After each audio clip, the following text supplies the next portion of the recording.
Tex Mac အစားအစာတစ်မျိုးဖြစ်တဲ့ cheesy fry လုပ်နည်းလေးကိုကျွန်တော်ပြန်လည်မျှဝေပေးတော့မှာဖြစ်ပါတယ်။အာလူချောင်းကြော်နဲ့ cheese များများကြိုက်တဲ့တွေအထူးတင်ရောတဲ့အစားအစာလေးဖြစ်ပါတယ်ဗျာ။အရင်ဆုံးကျွန်တော်တို့အာလူကြော်လေးတွေကိုအာလူကြော်ဝင်ကြော်နည်းတော့မတင်တော့ပါဘူး။အာလူကြော်လေးထဲမှာကျွန်တော်တို့တနည်းတဲ့အသားလေးထည့်လို့ရပါတယ်။ဒီနေရာမှာ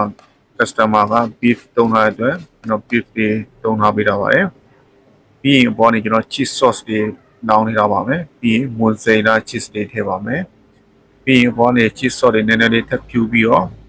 cheese တွေအရေးပျော်အောင်ကျွန်တော်အောက်ပင်ထဲမှာသွားပြီးအပူပေးရမှာဖြစ်ပါတယ်အကြာကြီးပေးစရာမလိုပါဘူးခဏဆိုရပါပြီခုလိုမျိုး cheese လေးတွေအရေးပျော်လာပြီဆိုရင်ကျွန်တော်အပေါ်ကနေ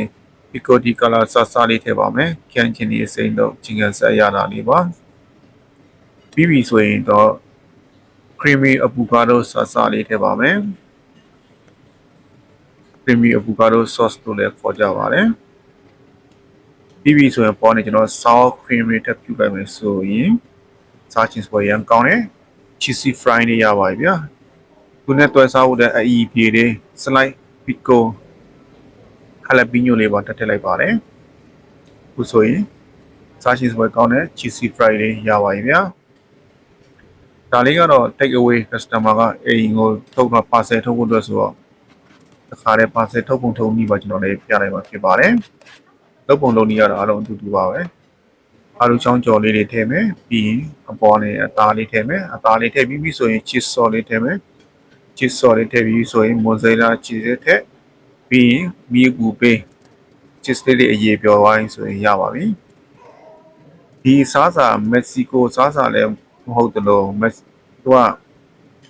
အမေရိကန်မှာရှိတဲ့မက္ကဆီကိုသားတွေစားတဲ့အစားအစာ Tex Mex ပေါ့မက္ကဆီကိုနဲ့အမေရိကန်နဲ့ဆက်ထားတဲ့စားစာပုံစံမျိုးလေးဖြစ်ပါတယ် cheese လေးတွေအားလုံးရေးပြောလာပြီးပြီဆိုရင်ပေါ်နေကျွန်တော်တို့ခန်းချင်နေတုပ်လေးထည့်ပါမယ်သူကအီပြေးလေးပါချင်းကန်ဆက်ရတာလေးရပါတယ်ပြီးဆိုရင်ကျွန်တော် creamy avocado ဆာလေးထည့်ပါမယ်သူလည်းချင်းဆက်ရတာလေးရပါတယ်ပြီးရင်ပေါ်နေ sour cream သူကအတင်းချင်းရတာတစ်မျိုးလေးပါမက္ကဆီကန်နေစားတဲ့ sour cream လေးပါအဲ့ဒါလေးထည့်ပါမယ်သူလည်းအရသာအရတင်းချင်းလိုပုံစံမျိုးချင်းတက်လေးထွက်ပါတယ်ပြီးရင်ကျွန်တော်တို့မှာ